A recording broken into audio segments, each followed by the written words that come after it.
Hello बच्चों, और कैसा चल रहा है? उम्मीद है सारे अच्छे होंगे। तो मैं कुंदन कुमार आज शुरू करने जा रहा हूं एनसीईआरटी सीरीज।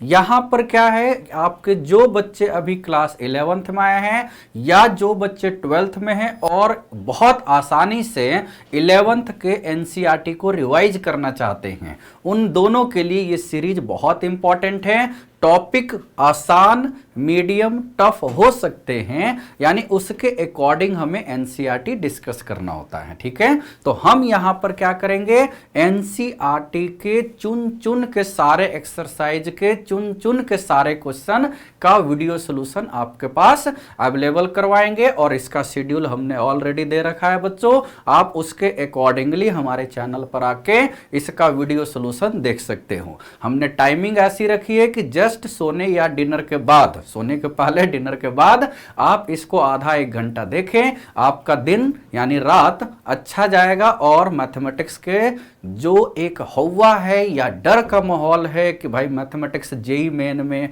टफ आता है, आता नहीं है, हम लोग प्रैक्टिस कम करते हैं। और हर जगह का रास्ता बहुत फंडामेंटल बेस से शुरू होता है और ये बेस, इसका नाम होता है एनसीईआरटी।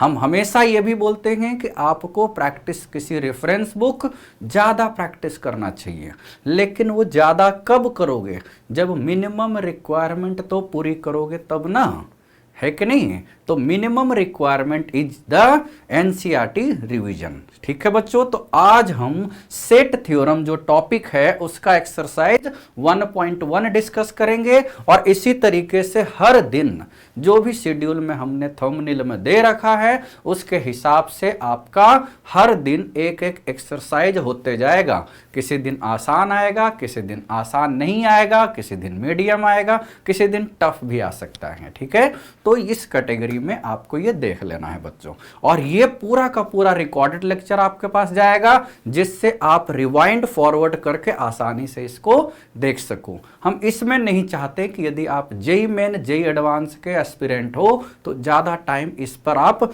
लाइव टाइप का लगाओ, ज़्यादा टाइम नहीं लगाओ, लेकिन बेस आपका स्ट्रॉन्ग होना चाहिए। तो let's start first topic, that is set theorem. तो बच्चों देखो, सेट थ्योरम के क्वेश्चन करने के पहले आपको छोटा मोटा सेट के बारे में याद होगा। सेट क्या होता है? बेसिकली होता क्या है कि जैसे हम कहीं जाते हैं, हमेशा जाते आते रहते हैं ना, मतलब घर में भी तो रूम से इधर उधर आते ही जाते रहते हैं, आप किचन में जाते हो, ड्राइंग रूम में जाते हो, तो हर जगह, चाहे हम मॉल की बात करें, कहीं पर भी यदि हम जाते हैं तो देखते हैं एक तरह के क्वालिटी का एक एलिमेंट जो होता है वो एक जगह रखे जाते हैं। अब जैसे आप बिग बाजार जाते हो, अभी हालत खस्ता है, लेकिन बिग बाजार यदि जाते हो तो वहां पर जितने भी टाइप्स के चॉकलेट है, चाहे वो बाहर के हो या अपने हो, यानी इंपोर्टेड हो या इंडियन हो, वो एक जगह रखे रहते हैं। अब चॉकलेट के बगल में हार्पिक तो नहीं रखा रहता है साफ करने वाला, ऐसा तो होता नहीं है। तो एक तरह के मतलब एलिमेंट्स एक जगह, उसको बोलते हैं कलेक्शन ऑफ डिसिमिलर एलिमेंट्स, यानी डिस्टिंक्ट एलिमेंट्स। ठीक है, तो कलेक्शन ऑफ एलिमेंट्स हो गया। अब उन एलिमेंट्स का कलेक्शन सेट कहलाएगा जिसके बारे में हम एग्जैक्ट बोल सके। जैसे आप बोल दिए कि ये बच्चा बहुत स्मार्ट है। भाई कौन बच्चा स्मार्ट है? नाम तो लिया नहीं, और स्मार्ट की क्या डेफिनेशन है ये तो नहीं बता सकता।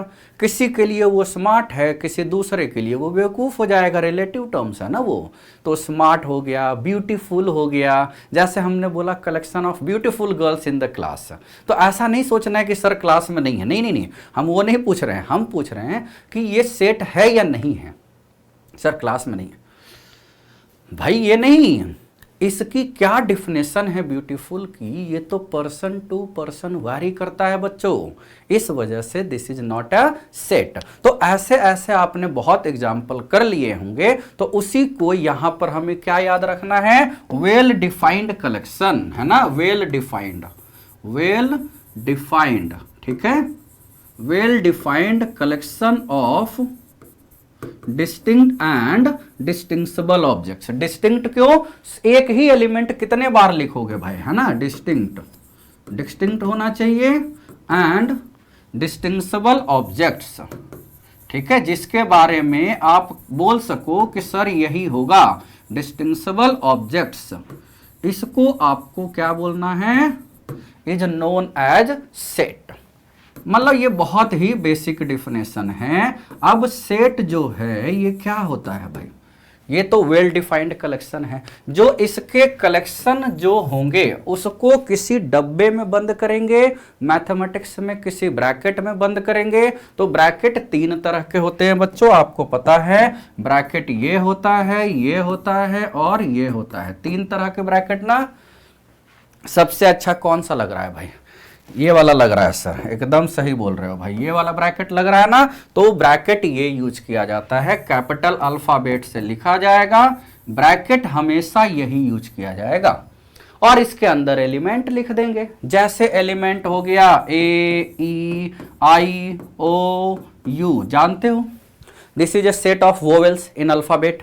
तो इस ब्रैकेट का यूज करना है। और ये सारे के सारे एलिमेंट्स क्या कहलाते हैं बच्चों, ये है, ऑल दीज आर, है ना, सारे के सारे क्या होंगे, सारे के सारे, अरे सारे के सारे क्या होंगे बच्चों, एलिमेंट्स, है ना। These are known as elements of set, है ना, इसको एलिमेंट्स बोलते हैं। बस यही, एक तो किसको सेट बोलेंगे वो देखना है, इसके डेफिनेशन से डिस्टिंक्ट होने चाहिए और डिस्टिंग्विशेबल होने चाहिए, यानी रिलेटिव टर्म्स ना यूज हो। डू नॉट यूज ऑफ मतलब relative terms, smart, handsome, beautiful, intelligent, dangerous, these all are relative terms. Dangerous भी क्या है, रिलेटिव टर्म्स ही तो है। अब देखते हैं इंस्टाग्राम पर कोई मतलब लॉइन के साथ खेल रहा या रही होती है और कोई को कॉकरोच से भी डर लग रहा होता है, तो डेंजरस की क्या डेफिनेशन है हमें पता ही नहीं, पर्सन टू पर्सन वेरी करता है। इस वजह से जितने भी रिलेटिव टर्म्स यूज होंगे, यानी अब्सेंस ऑफ रिलेटिव टर्म्स, तो ये एलिमेंट्स हो गए। कैसे पता करोगे ये देखना, एलिमेंट्स को कैसे, ये सब कुछ सिंबल याद रखने हैं बस। एक्सरसाइज 1.1 के लिए आपको ध्यान देना है बस। इसका मतलब बिलोंग्स टू होता है, क्या होता है बच्चों, बिलोंग्स टू। और नहीं भी होगा, जैसे स्टडी करने से पास होते हैं, अच्छे एग्जाम नहीं करने से नहीं पास होते, इसमें नो इमोशंस। तो इसका मतलब does not belong to, does not belong to, ये आपको याद रख लेना है कि नहीं बच्चों। तो ये दोनों याद रखना है। इसके अलावा ये क्या होता है भाई, इसको बोलते हैं फॉर ऑल, क्या बोलते हैं, ये सब सिंबल आपको कुछ याद रखना है, ठीक है, क्लियर है यहां तक। अब सेट को लिखने के दो तरीके होते हैं बच्चों, सेट को लिखने के कितने तरीके, दो तरीके। रिप्रेजेंटेशन आपने ये देख रखा है, आपको थ्योरी बहुत अच्छे से एक बार रिवाइज कर लेना है, उसके बाद एक्सरसाइज देख लेना है, ठीक है, बहुत अच्छे से। अब सेट को दो तरीके से आप रिप्रेजेंट कर सकते हो, है ना। कौन कौन तरीका सर, तो एक होता है डायरेक्ट एलिमेंट्स दिए हुए हैं, उसको बोलते हैं रोस्टर फॉर्म, बोलते हो ना, रोस्टर फॉर्म। और एक होता है सेट बिल्डर फॉर्म, ठीक है। सेट बिल्डर फॉर्म में आपको क्या दिया रहता है, सेट बिल्डर फॉर्म में आपको दिया होता है कि प्रॉपर्टी ऑफ द एलिमेंट्स, इसमें एलिमेंट्स लिखे रहते हैं, इसमें प्रॉपर्टी ऑफ द एलिमेंट्स लिखे रहते हैं बस। जैसे यदि आप इसको देखें, सेट जो है इसको मैं थोड़ा सा और बता दे रहा हूं, है ना, चलो यहां ले लेते हैं, है ना। सेट को एक मेथड क्या होता है बच्चों, अभी आपने बोला रोस्टर फॉर्म या टैबुलर फॉर्म भी बोल सकते हो, ठीक है। इसमें क्या होता है ना, रोस्टर या टैबुलर फॉर्म में क्या होता है कि आपको बस ये ध्यान देना है कि एलिमेंट्स डायरेक्टली दिए हुए रहेंगे, एलिमेंट्स आर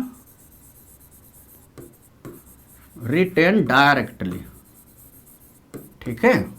मतलब आई टेस्टिंग है बच्चों, जैसे किसी को देखते हो, जैसे किसी को देखते हो तो आइडिया लग जाता है ना कि मैं किसको देख रहा हूं, है कि नहीं, ये कौन है, ये आइडिया लग जाएगा। जैसे आपने देखा 1 2 का 4, तो आपको पता चल गया ना कि अच्छा ये एक सेट है, इसमें 3 एलिमेंट है और तीनों एलिमेंट कौन कौन से हैं? अच्छा 1 है, 2 है और 4 है। ठीक, बिलोंग्स कैसे यूज करेंगे? 1 बिलोंग्स टू सेट ए, यदि हम इसको सेट ए बोल देते हैं तो। ठीक, यदि हम पूछे कि सर 5 है क्या, ये सही है क्या, तो बोलो नहीं है। क्यों? 5 तो है ही नहीं भाई, तो यहां पर सही करने के लिए ये हो जाएगा। यहां पर दूसरा क्या होता है? Set builder form. सो सेट बिल्डर फॉर्म क्या होता है सर, ये जरा बता दो। तो सेट बिल्डर फॉर्म, इसमें ना एलिमेंट्स नहीं दिए होते हैं, property of the elements are given. Property है ना, property of elements are given. ठीक है, अब इसको कैसे पता चलेगा, अभी बता रहा हूं। Property of elements are given. ठीक, ये क्या होगा भाई प्रॉपर्टी? जैसे आप कहीं जा रहे हो, जाते रहते हो आते जाते, घर में भी, किचन में भी, कहीं पर भी, तो आपने देखा कहीं पर 2 लिखा हुआ है, तो सोचते हो ये क्या लिखा हुआ है? नहीं ना। लेकिन कहीं पर x लिखा हुआ है, तो सोचते हो ना कि x क्या है? x में भी पॉजिटिव, x में भी निगेटिव, x में भी रियल, x में भी इमेजिनरी, x में भी मैन। एक्समैन देखे हो ना, बहुत सारी मूवी आई थी उसकी। x में भी रेज, एक्सरे सुने हो ना। तो ये बहुत सारा काम होता है x का। और बच्चों नर्सरी से क्लास 10th ना, x मान मान के ही आपकी उम्र इंक्रीज हुई है कि नहीं? कोई भी क्वेश्चन होता था, let us suppose that is x।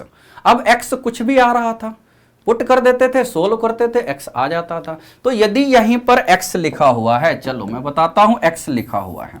अब आदमी सोच रहा है सर x क्या है, अभी बताता हूं। सच दैट, इसको बोलते हैं सच दैट। क्या बोलते हैं इसको? सच का दैट, यानी सच दैट। ठीक है, ये हो गया सच दैट।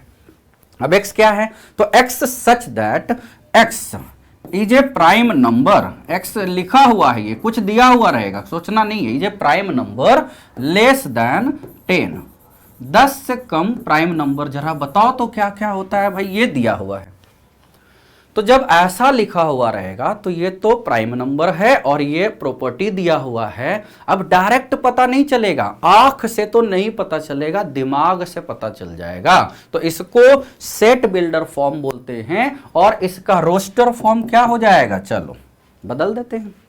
प्राइम नंबर कहां से शुरू होता है बच्चों? अच्छा 2 से बोल रहे हो, ठीक है। 2, 3, 5, 7, 8, 9 तो नहीं लेना है, चूंकि 10 से कम ही लेना था। तो ये हो गया इसका, यही इसी का रोस्टर फॉर्म हो गया, जैसा कि ये था। तो ये आपको 2 अच्छे से याद रखने हैं। ये क्या हो गया बच्चों? आपका रोस्टर फॉर्म हो गया सर, एकदम सही, ये हो गया रोस्टर फॉर्म। तो यहां से पूरे एक्सरसाइज 1.1 में किसको सेट बोलते हैं, किसको सेट नहीं बोलते हैं, कौन सा एलिमेंट होता है, कौन सा एलिमेंट नहीं होता है, एलिमेंट होने पर क्या साइन होगा यानी बिलोंग्स टू, नहीं होने पर क्या साइन होगा वो देख लेना है। सेट बिल्डर फॉर्म और रोस्टर फॉर्म एक दूसरे पहले को कन्वर्ट करते रहना है। टॉपिक हो गया खत्म, बस। अब देखो इसके क्वेश्चन कर लो, कितने आसान होते हैं। करते हैं सर। देखो फर्स्ट क्वेश्चन, फर्स्ट के 9 पार्ट है बच्चों। फर्स्ट के कितने पार्ट है? 9। तो अब देखो यहां पर, which of the following are set, बस ये बोलना है कि कौन सा सेट है, कौन सा सेट नहीं है। The collection of all the months of a year beginning with the letter J. अब ये तो फिक्स है ना, किसी साल में कितने महीने होते हैं भाई? 12 महीने होते हैं इंग्लिश कैलेंडर के हिसाब से, वैसे शायद हिंदी के हिसाब से भी होते हुए, तो मुझे पता नहीं, सॉरी फॉर दैट। वैसे मैं हूँ हिंदी मीडियम, ठीक है, और रहा भी गांव में ही हूँ, एकदम प्योर गांव, जहां विलेज ऑफ IITians भी बोलते हैं उसको।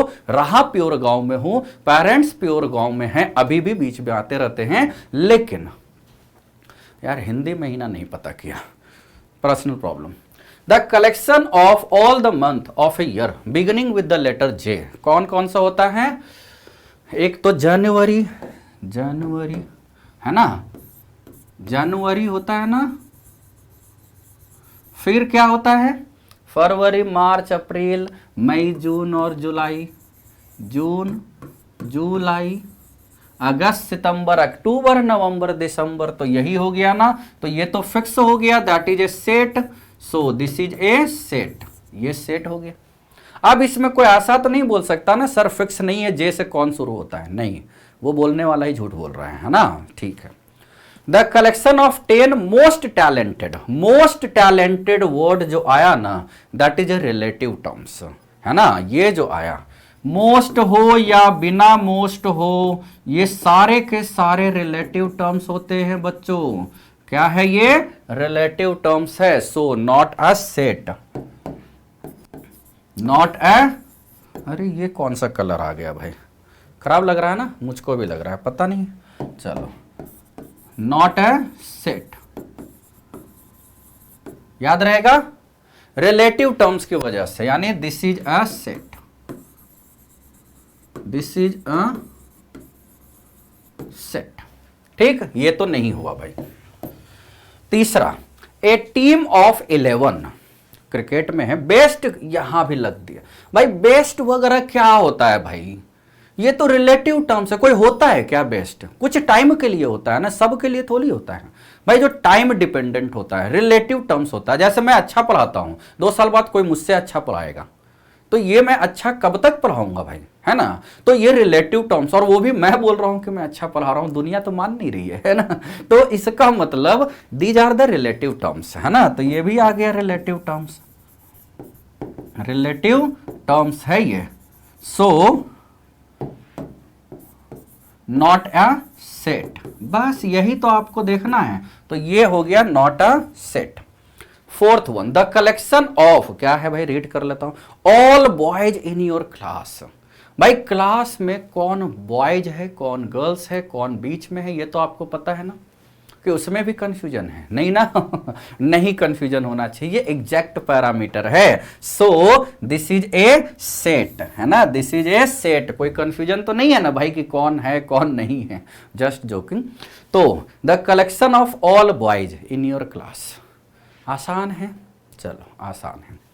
अब कलेक्शन ऑफ ऑल गर्ल्स होता, वो भी होता, the collection of all smart boy हो जाता, तो नहीं होता, स्मार्ट बॉय कैसे है भाई, मैं हूं ना स्मार्ट, बॉय कैसे स्मार्ट होता है कि नहीं, मजाक कर रहा था। तो स्मार्ट एक रिलेटिव टर्म्स है, इसका मतलब वो वाला सेट नहीं होगा, ठीक है, तो क्लियर है बच्चों, ये एकदम सही क्लियर है सर। पांचवा इसका, the collection of all natural numbers less than 100, all natural numbers, तो इसका मतलब जो है ये तो फिक्स है ना, नेचुरल नंबर 1 से शुरू होता है बच्चों, एकदम सही बोल रहे हो, 1 2 3 4 कितना लिखेगा, इंक भी तो लग रहा है हमको, तो इस लेस देन यानी 99 तक होगा, सो डिफाइंड कलेक्शन, है ना, दैट इज डिफाइंड, है ना, कलेक्शन, तो डिफाइंड कलेक्शन है, इसका मतलब दैट इज ए सेट, सो ये एक सेट होगा, सही बोल रहे हो। अब जैसे अगला है, the collection of novels written by writer Munshi Premchand ji, है ना, मुंशी प्रेमचंद, तो इन्होंने जो लेटर मतलब नॉवेल्स लिखे हैं वो तो फिक्स है ना कि इन्होंने ही लिखे हैं, कोई दूसरा तो उस पर अपना नाम नहीं चिपका दिया है ना, और चिपका भी दिया होगा तो ये उसका इलीगल एक्शन होगा, उस पर होगा, लेकिन नॉवेल्स तो उन्हीं के लिखे हुए हैं, तो ये तो फाइनाइट है, दैट इज अ फाइनाइट, है ना, फाइनाइट है ना कलेक्शन, फाइनाइट और फिक्स कलेक्शन है ना, डिफाइंड कलेक्शन है, so this is a set. मतलब केवल और केवल डेफिनेशन में रिलेटिव टर्म्स यानी best, worst, dangerous, smart, beautiful नहीं आना चाहिए, बस best, worst, dangerous, smart, beautiful नहीं आना चाहिए, बाकी तो मुद्दा एकदम कूल है बच्चों, मामला कूल होगा एकदम। चलो, the collection of all even integers, एकदम सही है ना, डिफाइंड कलेक्शन है भाई, इवन तो जानते हो ना भाई, एकदम सही जानते हो बच्चों।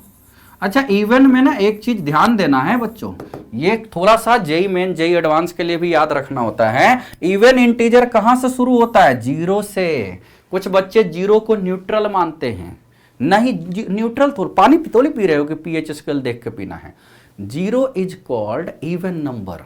इवन का डेफिनेशन क्या था, the number which can be written in form of 2 times integer is called even, तो 2 टाइम्स 0 लिख सकते हो ना, तो 0 एक इवन है, 0 2 4 6। और देखो हमने अपने क्लास में भी हमेशा बोला है बच्चों, अब सपोज किसी को पता ही नहीं है कि 0 क्या है, इवन है या ऑड है, अब उसकी कार का नंबर पीछे में 0 है लास्ट डिजिट, तो बेचारा उसकी गाड़ी किस दिन निकल पाएगी? यदि जनवरी मतलब दिल्ली में जनवरी या कभी किसी महीने में ऑड इवन नंबर लगता है ना, अब उसको पता ही नहीं है कि बच्चा हमारा 0 कौन सा डिजिट है, तो बेचारा उसकी तो गाड़ी ही नहीं निकल पाएगी कभी। भाई इवन डे तो निकलेगी ना गाड़ी उसकी, ऑड डे तो नहीं निकलेगी। तो ये उसको पता होना चाहिए। बहुत सारे आदमी को, बहुत सारे लोगों को ये पता ही नहीं था जब तक कि दिल्ली में इवन ऑड नहीं लगा। इवन ऑड लगने से सबसे ज्यादा जो फायदा हुआ, पॉल्यूशन के साथ साथ सबको पता चल गया कि 0 एक इवन नंबर हो गया, और प्रूफ भी हो गया, क्योंकि गाड़ियां निकल रही थी, ट्रैफिक पुलिस वाले रोक नहीं रहे थे। अब अलग बात है ना, कि उनको पता होगा या नहीं पता होगा इसलिए नहीं रोक रहे थे, वो हम नहीं जानते, है ना। चलो, तो ये एक सेट है। The collection of questions in this chapter, भाई चैप्टर में 10 क्वेश्चन है, 2000 क्वेश्चन है, 50 करोड़ क्वेश्चन है, लेकिन है तो क्वेश्चन किसको बोलते हैं ये तो क्लियर है ना। हमें नहीं पता ना कि क्वेश्चन है, थ्योरी है, क्या है, ये नहीं पता क्या? अरे पता है भाई, आपको देख के, बुक्स को देख के ये तो आइडिया लगता है कि this is the question, this is the theory, इसका मतलब डिफाइंड है, this is the defined collection, so this is a set. 9 में देखो, a collection of most dangerous हो गया। भाई डेंजरस होता, मोस्ट डेंजरस होता, अब आदमी सोचता है अच्छा ये कहीं सर लॉयन वगैरह तो नहीं होगा, खा जाएगा। अरे भैया इंस्टाग्राम पर देखो बहुत सारे लोग खेल रहे हैं, उस पर फोटो भी डाल रहे हैं, वीडियो भी डाल रहे हैं, लोग कॉकरोच से डरे जा रहे हैं घर में। तो ये रिलेटिव टर्म्स है बच्चों, तो most dangerous animal not a, यानी ये एक रिलेटिव टर्म्स है। क्या है बच्चों? रिलेटिव टर्म्स, ठीक है। तो यदि ये एक रिलेटिव टर्म्स है तो इसका मतलब नॉट अ सेट, तो ये हो गया नॉट अ सेट, यानी ज्यादा सेट हो गया, कम सेट नहीं हुआ, है ना। चलो, तो ये कौन सा क्वेश्चन का कौन सा पार्ट सेट है या नहीं है, एज पर डेफिनेशन आपको क्लियर हो गया बच्चों? सही बोल रहे हो। चलो आगे चलते हैं। दूसरा क्वेश्चन, ये तो एकदम ही आसान है, किसी सेट को देखते हो तो हमें पता चल जाता है ना। जैसा आप सेट, सेट का मतलब रख लो एक घर है, सेट का मतलब रख लो एक घर है, तो जब घर में घुसते हैं तो हमें मेंबर पता चल जाता है ना कि कितने हैं, 4 है, 5 है, और यही मेंबर है, कोई दूसरा तो मेंबर नहीं आ गया, भूत वगैरह वो तो दिखता नहीं है। इसलिए तो जैसे एक सेट दिया हुआ है 1 2 3 4 5 6, तो इसके 6 एलिमेंट हैं, 1 है, 2 है, 3 है, 4 है, 5 है और 6 है। इंसर्ट द एप्रोप्रिएट सिंबल, यानी इन्हीं दोनों में से आपको सिंबल बताना है कि भैया ये यूज करूंगा या ये यूज करूंगा, यानी हो घर में कि नहीं घर के हो, बस ये बताना है आपको। तो 5 है, 5 है क्या इस घर में? देखो 5 है ना, चलो ठीक है 5 है भाई, ओके 5 है ना। तो चलो 5 है तो इसका मतलब बिलोंग्स टू, हो गया ना, 5 बिलोंग्स टू, यहां लिख दे क्या, 5 बिलोंग्स टू सेट ए है। सही बोल रहे हो सर। 8 है क्या यहां? अरे 8 नहीं, आई टेस्टिंग। चलो 8 नहीं है, तो जब नहीं है तो थोड़ा सा क्रॉस लगा देंगे, डजंट बिलोंग टू।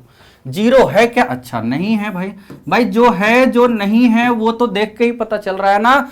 4 है क्या? हाँ सर है, एकदम सही बता रहे हो। 2 है क्या? हाँ सर है, तो जो है वो है, जो नहीं है वो नहीं है। 10 भी नहीं है तो 10, इसका मतलब ये जस्ट एक क्या हो गया, जस्ट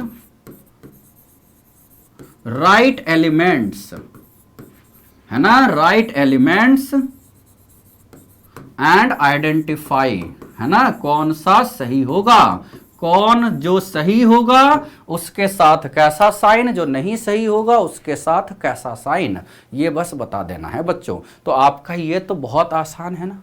एलिमेंट्स यहाँ क्या क्या है, 1 है, 2 है, 3 है, 4 है, 5 है और 6 है, उसी से हमने देख लिया, है ना। In this case here elements है, क्या क्या है, एलिमेंट्स आर 1 है, 2 है, 3 है, 4 है, 5 है, एंड जो नहीं है उसमें नो इमोशंस, बस वही आ जाएगा आपका। सिंपल है, बहुत सिंपल है, चलो एकदम मस्त है, मामला कूल ना। नेक्स्ट चलते हैं, तीसरा question, write the following set in roster form.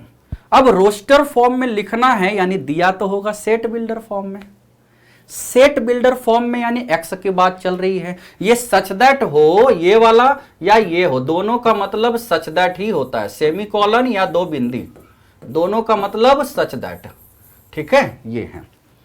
तो लेफ्ट हैंड साइड जैसे हम किसी को देखते हैं, अच्छा तो हम सोचते हैं ना कि पर्दे के पीछे ये क्या है, पर्दे के पीछे मतलब जिसकी वो एक्टिंग कर रहा है। जैसे हम मूवी देखते हैं, सेलिब्रिटी को देखते हैं, यहां हमको देख रहे हैं, तो इसके पर्दे के पीछे बहुत सारा काम होते रहता है ना। कैमरा होता है, आगे कैमरा है, वही हमें देख रहा है और हम कैमरे को ही बता रहे हैं, उसी के मीडियम से आप तक पहुंच रहा है ना। तो ये पर्दे के पीछे का काम है, दिख तो मैं रहा हूं लेकिन हर चीज बहुत सारा तामझाम है। तो एक्स है, एक्स के पीछे क्या है, ये उसकी प्रॉपर्टी दी हुई रहेगी और उसी प्रॉपर्टी को यूज करके आपको एलिमेंट्स लिखना है, आपको एलिमेंट्स लिखना है बच्चों। चलो, एक्स एक इंटीजर है, कौन सा है, अच्छा इंटीजर, जो -3 से लेना है और 7 को नहीं लेना है। इसका मतलब होता है बच्चों इंक्लूडिंग, ये सब तो समझते हो ना, इसका मतलब इंक्लूडिंग, इसका मतलब एक्सक्लूडिंग। ठीक है, ये हो गया इंक्लूडिंग, IN चिपक गया, इंक्लूडिंग, और इसका मतलब होता है एक्सक्लूडिंग, है ना, ये नहीं लेना है। ठीक है, ये ओपन इंटरवल, क्लोज इंटरवल, ये आगे वाले टॉपिक में यहां पर होंगे, क्वेश्चन दे दिया जाता है। ठीक है, तो अब देखो यहां पर -3 लेना है, यानी इसका क्या हो जाएगा, रोस्टर फॉर्म यानी डायरेक्ट एलिमेंट्स। तो -3 के बाद इंटीजर है ना, इंटीजर नहीं होता तो आदमी -2.9 भी बोलता, लेकिन -2.9 तो इंटीजर नहीं होता है ना। तो -3 के बाद -2 के बाद -1 के बाद 0 1 2 का 1 2 3 4 5 6 बहुत दूर तक ले जाना था, है ना, ये आ गया। तो इस तरीके से ये आ गया आपका इस क्वेश्चन का आंसर। आया ना, एकदम सही। आसान है कि नहीं आसान है भाई? ठीक है सर, आसान है। मतलब जो दिया हुआ है उसको गौर से देखो, गौर से देखो, गौर में रहने से नहीं होता है कुछ, गौर से देखने पर हमें ये ज्यादा आइडिया लगता है। ठीक है, चलो, x एक नेचुरल नंबर है लेस देन 6। तो नेचुरल नंबर कहां से शुरू होता है बच्चों? नेचुरल नंबर 1 से शुरू होता है ना, लेस देन 6 है, यानी 1 2 3 4 5, 6 से कम है, इक्वल नहीं है। ठीक है, नेचुरल नंबर स्टार्ट्स फ्रॉम 1, ये फिक्स है ना। नेचुरल नंबर 1 2 3 ये सब होता है ना। एक W होता है, W का मतलब होल नंबर्स होता है, तो ये 0 से शुरू होता है, 0 1 2 एंड सो ऑन। इंटीजर्स तो यानी पॉजिटिव, नी यानी निगेटिव, दोनों होते हैं। ठीक है, ठीक है, तो ये आपको कुछ कुछ ध्यान देना है। ठीक है, ये सब तो आपने 10th या 9th में भी किया होगा बच्चों। तीसरा वाला part, x is A 2 digit natural number, 2 digit का नेचुरल नंबर है, जो कि यानी 10 से शुरू होगा, 10 से शुरू होगा, यानी 10 से लेकर 99, 2 डिजिट नेचुरल नंबर। इसका मतलब 10 से लेकर 99 तक हमें लेना है। अब और क्या दिया हुआ है, बहुत ज्यादा हो गया, तो एक और प्रॉपर्टी दे दिया, such that sum of its digit is 8, sum of its digit is 8। तो रिक्वायर्ड क्या हो गया, ये वाला क्या हो गया, अब 1 0 तो ले नहीं सकते, 1 1 भी नहीं ले सकते, 1 2 भी नहीं ले सकते, कहां तक जाएगा, 1 से तो 1 7 ही हुआ, काम खत्म 1 से, अब बाकी से नहीं हो सकता। 2 से कहां होगा, 2 6 होगा, सम ऑफ डिजिट देखो 2 + 6 8 है, यही दिया हुआ है। 3 से 5 होगा, 4 से 4 होगा, 5 से 3 होगा, 6 से 2 होगा, 7 से 1 होगा, 8 से भी तो होगा। 8 0 तो 2 डिजिट नंबर है ना बच्चों, लेकिन 0 8 2 डिजिट नंबर नहीं है। 8 0 is a 2 digit number, but 0 8 is a single digit number, ये तो याद है। चलो ठीक है, तो ये आपका आंसर हो गया इसमें। बस, तो ये आ गया पार्ट 1, पार्ट 2, पार्ट 3। आगे भी और पार्ट है। मतलब आपको सेट बिल्डर फॉर्म दिया हुआ है, रोस्टर फॉर्म में बदल देना है, ठीक है। मतलब डायरेक्ट एलिमेंट्स लिख देना है, 8 8 8 8 8 8 8 8, बस और तो नहीं आ रहा है, ठीक है। अगला तीसरा का fourth part, x is a prime number. x जो है प्राइम नंबर है विच इज डिवाइजर ऑफ 60। तो 60 के बहुत सारे डिवाइजर होंगे, है ना। डिवाइजर ऑफ 60 जानते हो ना, पहले वो लिख लेते हैं। डिवाइजर ऑफ, ये आपको ना पी एंड सी में भी अलग से करना है बच्चों। ये इज आर होगा ना, डिवाइजर ऑफ 60। डिवाइजर हमेशा 1 से लिया जाता है यदि कुछ भी नहीं दिया हुआ है, और मैक्सिमम जिसका लिया जा रहा है वहीं तक लिया जाता है। जैसे 60 का लिया जा रहा है तो 60 तक लिया जाएगा। तो उल्टा भी देख सकते हो इसमें। उल्टा का मतलब समझ रहे हो ना, जैसे हम 1 लिए, 2 लिए, 3 लिए, 4 लिए, 5 लिए, सब ले लिए, सबसे डिवाइड है। 6 भी होगा, 7 8, 8 होगा क्या, बोलो नहीं होगा ना, ना ना 8 नहीं होगा, 9 नहीं, 10 11 नहीं होगा, 12 नहीं होगा। देखो उल्टा सोचो, उल्टा हम यहीं से लिख लेते हैं भाई। 60 60 बाई 1 60, 60 बाई 2 30, 60 बाई 3 20, 60 बाई 4 एक और लिख लेना था, बस हो गया ना। इससे ज्यादा अच्छे से हमें आ गया, यही है ना बच्चों। 60 by 1 60 by 2 60 by 3 60 by 4 60 by 5, बच गया भाई। क्या हो रहा है, 12 है ना, बहुत ज्यादा है भैया, ये पूरा पेज ही ले लिया इसका मतलब। फिर से 60 by 1 60 by 2 60 by 3 60 by 4 60 by 5 60 by 6, बस 60 बाई 7 होता नहीं है, 60 बाई 8 कटता नहीं है, 60 बाई 9 नहीं होता, 60 बाई 10 यहां से। अब देखो ये सारा हो गया। अब इसमें बताओ प्राइम नंबर्स कितना है। फिर लगता है फोन आ गया है बच्चों, कोई नहीं अभी उठाएंगे, ठीक है। तो आपको यहां पर क्या होता है, डिवाइजर्स ये हो गए आपके इसमें। तो इन सभी डिवाइजर्स को देख के आपको प्राइम नंबर इसमें से कौन सा लिखना है वो बताना है, prime number. So D is equal to, that is a prime number ना, 2 से शुरू होता है, 2 के बाद 3 के बाद 5 है, नहीं है, नहीं है, 15 है, अच्छा नहीं है, 20, अब कोई भी नहीं है, बस 2 3 5 और तो नहीं है बच्चों। प्राइम नंबर लेना है जो कि 60 का डिवाइजर है। तो इसका मतलब 2 3 5 ही तो हुआ ना, बस बाकी तो हुआ ही नहीं। याद रहेगा, देखो इसके आगे कोई प्राइम नंबर नहीं है, all these are composite number, ठीक। तो यही आंसर हो गया इसका, डी हो गया।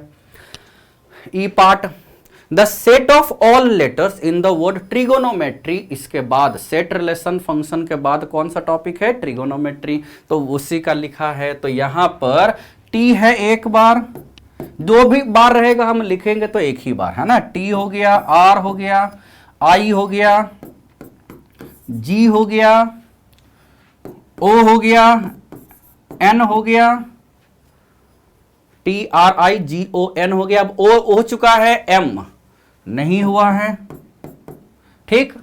ई अरे नहीं हुआ है, फिर टी हो चुका है, आर हो चुका है और वाई नहीं हुआ है। बहुत है इसमें, है ना। 2 ही 3 एलिमेंट रिपीट हुए, बस टी 2 बार हुआ और आर 2 बार हुआ और ओ 2 बार हुआ। तो 2 4 6 8 9 और यहां आने चाहिए थे 2 4 6, फिर से 2 4 6 8 10 12, मतलब 3 लेटर्स जो है वो रिपीट हुए। टी रिपीट हुआ, आर रिपीट हुआ और ओ रिपीट हुआ, बस और तो कुछ नहीं रिपीट हुआ ना, ठीक है बच्चों। तो ये है इसका आंसर, द सेट ऑफ, मतलब सेट में कोई भी एलिमेंट्स 2 बार तो आप लिख नहीं सकते इस वजह से, ठीक है। क्लियर है, एकदम अच्छा है, okay. F, the set of all letters in the word better. Better का मतलब सेम वही, जो रिपीट हो रहा है उसको नहीं देखना है बच्चों। तो बी है, ई है, टी है, टी तो 2 बार आ गया, एक ही बार लिखेंगे। ई भी आ चुका है 2 बार, अब आर है ना। मतलब सारे letter, repetition is not allowed, क्योंकि सेट थ्योरम का डेफिनेशन यही होता है, इवन सेट का, कि well defined collection of distinct and distinguishable objects is called a set. Clear है? एकदम सही। तो ये आपको ध्यान देना है। ओके बच्चों, आगे चलते हैं क्वेश्चन नंबर 4 पर। अब इसमें क्या करना है, right the following set in the set builder form. अभी तक सेट बिल्डर फॉर्म दिया था, रोस्टर फॉर्म में बदलना है, अब उल्टा।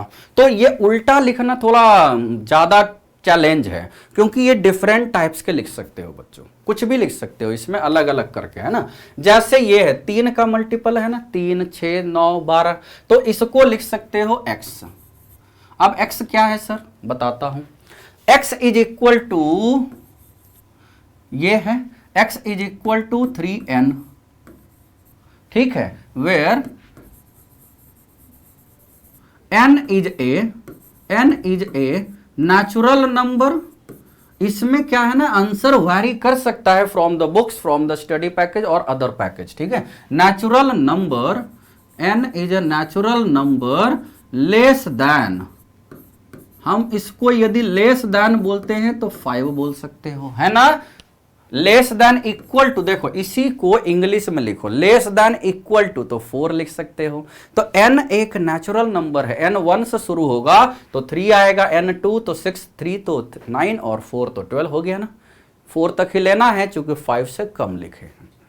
कुछ भी लिख सकते हो, लेस देन इक्वल टू 4 लिख सकते हो, ठीक। तो ये सारे यानी मल्टीपल ऑफ 3 लिख सकते हो।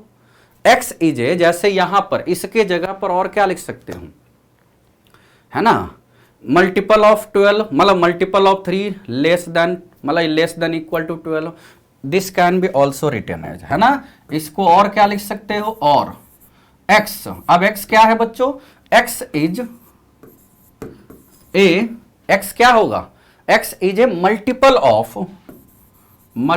ऑफ 3, दोनों एक ही चीज लिखा हुआ है, मल्टीपल ऑफ 3 लेस देन 15, ठीक है। ये है, दोनों एक ही चीज है। तो अब बुक्स में क्या लिखा रहता है, just you have to understand कि कंसेप्ट वही है, लिखने का इंग्लिश का स्टाइल अलग अलग हो जाता है, बस ये आपको ध्यान देना है। क्लियर है? चलो ये हो गया। सेकंड देखो भैया, 2, 4, 8, 16। तो देखो 2 का मतलब 2 है, 4 का मतलब 4 है। ये क्या हो रहा है भाई, डबल होते जा रहा है क्या, 2 है, 4 है, 8 है, 16 है, 30।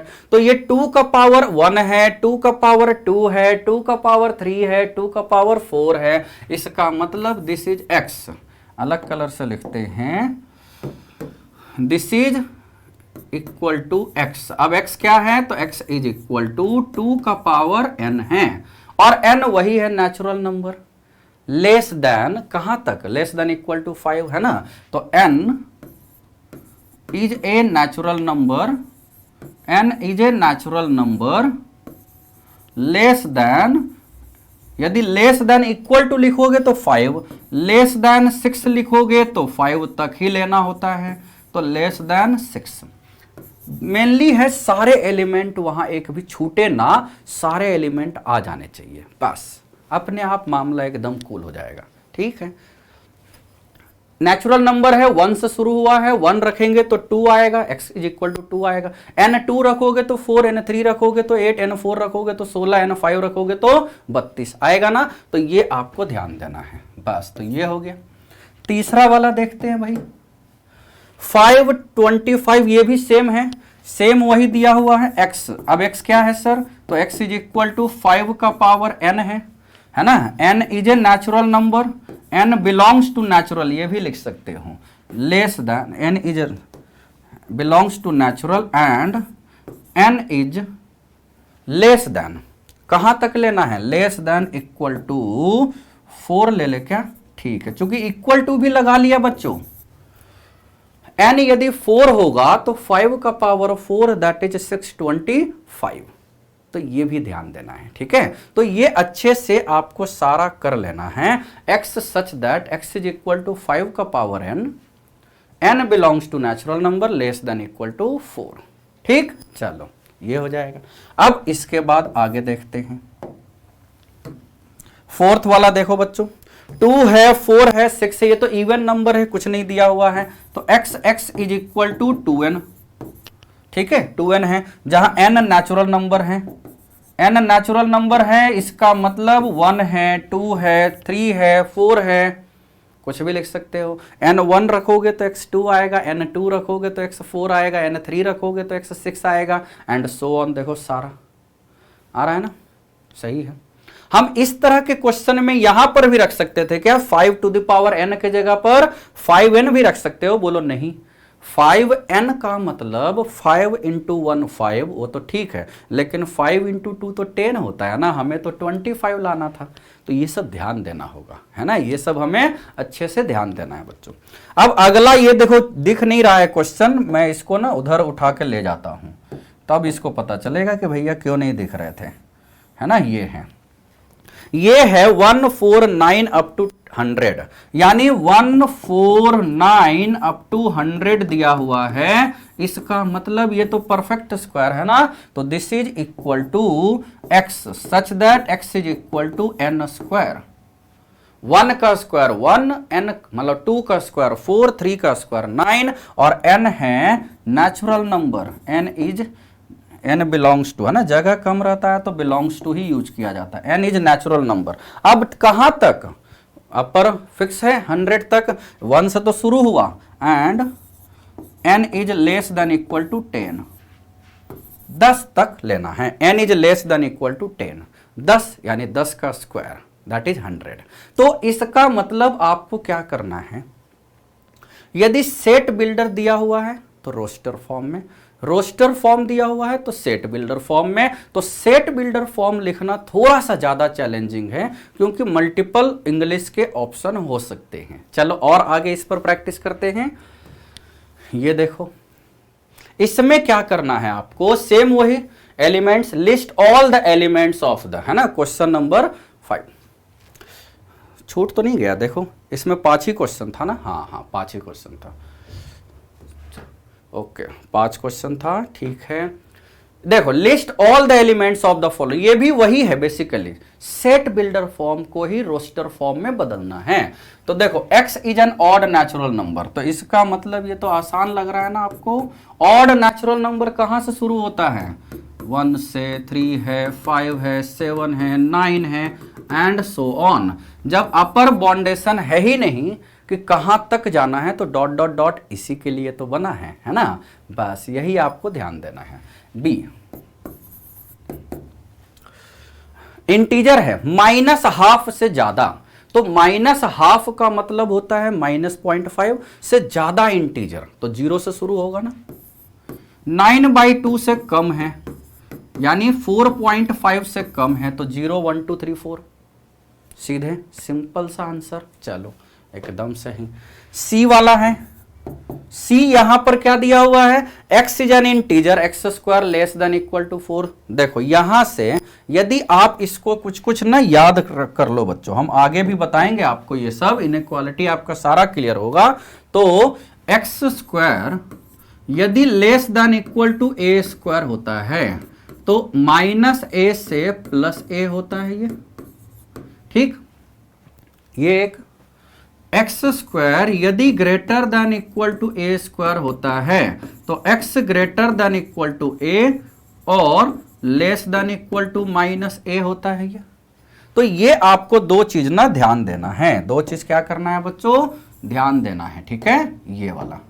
तो ये 2 चीज यदि आप ध्यान दे देते हो, तो आपका एकदम अच्छे से सारा कैलकुलेशन हो जाएगा। अब इसको तो ध्यान देने की जरूरत नहीं है ना सर, चलो x is equal to +-a, ये तो आप नहीं भी ध्यान दे सकते हो, इसलिए मैं इसको व्हाइट कलर से करता हूं, ठीक है। +- इक्वल वाला तो जानते ही हो। अब यहां है ये, तो यहां से अब आपका आ गया x जो है ये -2 से +2 के बीच आया ना, इक्वल भी है।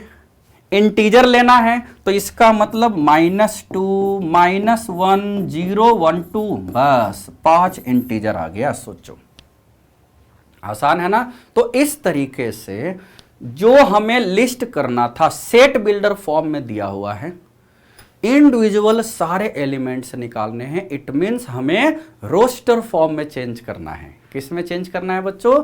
Roster form. ठीक है, एकदम पूरा डिटेल में हम यहां पर डिस्कस कर रहे हैं, इसलिए एक्सरसाइज 1.1 जैसे एक्सरसाइज में भी हमें 1 घंटे के आसपास लग रहा है बच्चों। टाइम लग रहा है ना? आपको भी अच्छे से समझ में आ रहा होगा, है ना? चलो अब अगला देखते हैं। यहां पर नेक्स्ट वही है, list all the elements of the following set. एकदम आसान। X is a letter in the word loyal. होना चाहिए अबाउट स्टडी, है ना? लॉयल होना चाहिए। आप स्टूडेंट हो ना, तो स्टडी के अबाउट एकदम लॉयल रहो। तो इसमें D is equal to letter, कोई वोवेल वगैरह नहीं बोल रहा है। लॉयल, लॉयल का मतलब एक हो गया एल, एल 2 बार हो गया, लेकिन लिखेंगे तो एक ही बार ना बच्चों।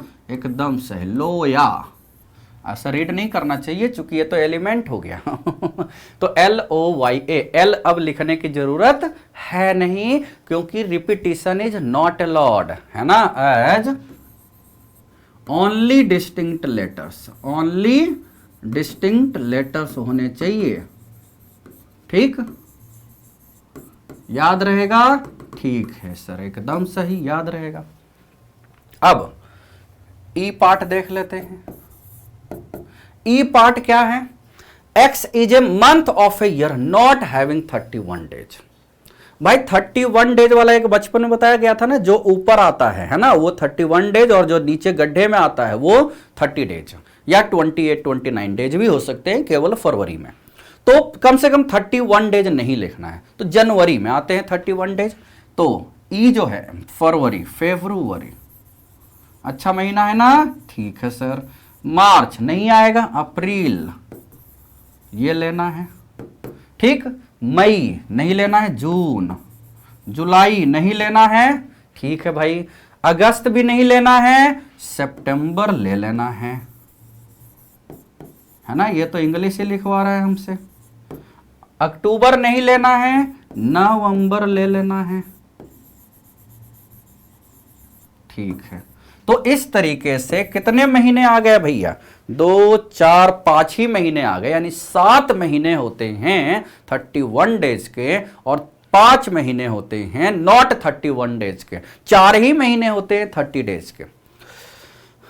फरवरी, अप्रैल, फरवरी तो हो गया 28 या 29, सब लग रहा है ना? जनवरी, फरवरी, मार्च, अप्रैल, मई, जून, जुलाई, यहां अगस्त वहीं से शुरू हुआ, इसलिए सितंबर, अक्टूबर, नवंबर, दिसंबर, तो 7, मतलब 8 तो वही हो गए, 7, है ना? ठीक है, ये देखो हमने फिर से गिन लिया। तो इसका मतलब ये है 31 डेज के नहीं होने वाले रिक्वायर्ड मंथ। ठीक है, तो ये तो बड़ा आसान है ना बच्चों? मुझे लगता है हमसे अच्छा आप लोग का है ये, चूंकि अपन तो इतने दिन में कंफ्यूज हो गए भाई, है ना, कि कौन सा महीना कितने दिन का है। हाँ, प्रोबेबिलिटी में यूज होता है ये। लीप ईयर में कितने 53 संडे आएंगे, नॉन लीप ईयर में 53 मंडे आएंगे, उसकी प्रोबेबिलिटी कितनी होगी, ये सब आगे यूज आपने कर रखा होगा 9th 10th के प्रोबेबिलिटी में। चलो, एक्स इज ए कॉन्स्टेंट, अच्छा ये कॉन्स्टेंट बोल रहा हूं, कॉन्सोनेंट्स भाई, consonant in the English alphabet which precedes के। प्रीक्वल और सिक्वल आपने मूवी में सुन रखा होगा। सिक्वल मतलब आगे की स्टोरी, प्रीक्वल मतलब पीछे की स्टोरी। जैसे एक्समैन आ गई, पार्ट 3 में खत्म हो गई, अब उसके बाद के 7 मूवी या 6 मूवी सब प्रीक्वल है ना? सब प्रीक्वल है भाई, है ना? तो प्रीक्वल का ही जमाना है। जैसा एवेंजर्स एंड गेम खत्म हो गया, अब प्रीक्वल आएगा कि भैया ये कहाँ से आए, ये कहाँ से आए, सब के अलग अलग प्रीक्वल यानी हिस्ट्री बताई जाएगी, है कि नहीं? तो ये आपको ध्यान देना है। X is A consonants in the English alphabet which precedes के। तो कॉन्सोनेंट्स ए तो नहीं है, चलो B है, C है, ठीक। के पहले लेना है, ABCDEFGHIJK, I J तक लिख लो, उसके बाद वो हटा दो। तो BCDE नहीं लेना है, FGHI नहीं लेना है, J, बस यही ना। ABCDEFGHIJ हो गए 13, नहीं 10 हुए। तो 10 में से हमने यहां 7 लिखा, क्यों नहीं लिखा? A नहीं लिखा, ई नहीं लिखा और आई नहीं लिखा, बस 3 तो इसी में निपट गया। तो ये हो गया, यानी ये हो गया डिफाइंड, है ना। तो ये सब आसान आसान है ना बच्चों। उम्मीद है आप लोग को मेरे से जल्दी ही ये सब आंसर आ जा रहा होगा, है ना। तो क्लियर है। चलो अब आगे देखते हैं। ये क्वेश्चन नंबर 6, यदि मैट्रिक्स मैच टाइप का है, सिंगल चॉइस है क्वेश्चन, तो ये सब बड़े आसान हो जाते हैं बच्चों यदि आप यहां पर एनसीईआरटी में करते हो। तो सेम वही हमने बोला ना, केवल roster set builder form elements है या नहीं, डेफिनेशन ऑफ सेट, बस इसी पर एक्सरसाइज 1.1 खत्म हो जाता है। चलो, match each of the set on the left in the roster form. ये देखो रोस्टर फॉर्म में देखने से ही एलिमेंट लग रहा है आपको, और यहां उसकी प्रॉपर्टी दी हुई है। देखो 1 2 3 6, ये जो है 1 2 3 6 ये क्या लग रहा है, ये प्राइम तो है नहीं, यानी पहला नहीं होगा। एक्स इज एन ऑड 2 नहीं है, यानी चलो x is an natural number and divisor of 6। 6 के डिवाइजर क्या होते हैं, 1 2 3 6। नेचुरल नंबर नहीं देता ना, तो -1 -2 ये सब भी हो जाता। तो इसका मतलब एक का यानी फर्स्ट का क्या हो गया बच्चों, चलो फर्स्ट का आपका आ गया थर्ड ना, कलर बदले क्या, चलो बदलते हैं। ये है फर्स्ट का सी, क्लियर है, देख के बता। 2, 3 फिर से देखते हैं। x is a prime number and A divisor of 6। भाई डिवाइजर जो है 6 का 1 2 3 6 हुआ। अब जिसमें से 1 प्राइम नंबर होता नहीं है, क्योंकि स्टार्ट ही 2 से होता है प्राइम नंबर, और 6 होता नहीं है प्राइम नंबर। इसका मतलब ये वही आ गया, देखो 2 वाला इसमें लग गया, 2 वाला इसमें लग गया, लगा ना, ठीक है। 2 का ए हो गया, यानी 1 और 2 क्लियर। अब मैथमेटिक्स का ही लग रहा है ना, देखो ये देखने से ही आसान है। x is a letter of the word mathematics, same वही है, यानी इसका मतलब हमें 3 को d के साथ लगा देना है। अब बचा भाई क्या, 4, तो 4 को मुझे लग रहा है जो बच गया 1 3 5 7 9 ऑड नंबर लग रहा है, और लेस देन 10। देखो ये एकदम आपके अच्छे के लिए अपने आप में एनसीईआरटी जो है ना, अपने आप में इतनी अच्छी बुक है for the foundation of your career, जिसको आप यदि अच्छे से सीरियसली लेते हो बच्चों, तो आपका आने वाला फ्यूचर 11th तो अच्छा, 12th भी अच्छा, 13th यानी ड्रॉपर जरूरत ही नहीं होगा। आईआईटीज एनआईटीज में आप आराम से एंट्री ले सकते हो, या किसी भी दूसरे मैथमेटिक्स सेगमेंट में बहुत अच्छे से कर सकते हो। यदि आपने बायो भी ले रखा है तो उसके लिए भी ये सीरीज हमारी बहुत इंपॉर्टेंट है। तो बायो स्टूडेंट के लिए भी ये एक अच्छा सीरीज है, क्योंकि उनको केवल एनसीईआरटी के अच्छे कंसेप्ट चाहिए, ज्यादा डीप में नहीं चाहिए बच्चों, ठीक है। तो this series is useful for all the very good students as well as for other than mathematics segment students. जिनका बेस स्ट्रांग होगा ना, वो उनको 12th में भी दिक्कत नहीं आएगी, और जेई मेन जेई एडवांस तो एकदम क्लियर कर लेंगे, ठीक है। तो ये पूरा का पूरा आपको सीरीज मेंटेन करना है। आपको एकदम डिनर के बाद, सोने के पहले 10 बजे इसको देख लेना है, और उसके बाद एकदम निश्चिंत होकर कि भैया ये टॉपिक तो गया, ये टॉपिक तो हमारा क्लियर हो गया। अब हम नेक्स्ट टॉपिक की अगले दिन देखेंगे। इसी को ध्यान में रखते हुए बच्चों, हमने ये एक्सरसाइज 1.1 यहां डिस्कस कर दिया। कुछ कुछ आस पास की थ्योरी हमेशा बताते रहेंगे, इसमें थ्योरी कम था इसलिए 2 ही पेज लगा थ्योरी में, आगे में थ्योरी ज्यादा होगा तो हम ज्यादा थ्योरी बताएंगे, और उसके बाद एनसीईआरटी का तो बहुत अच्छे से एक एक क्वेश्चन चुन चुन के डिस्कस तो करेंगे ही बच्चों। तो तब तक के लिए okay, bye bye, thank you.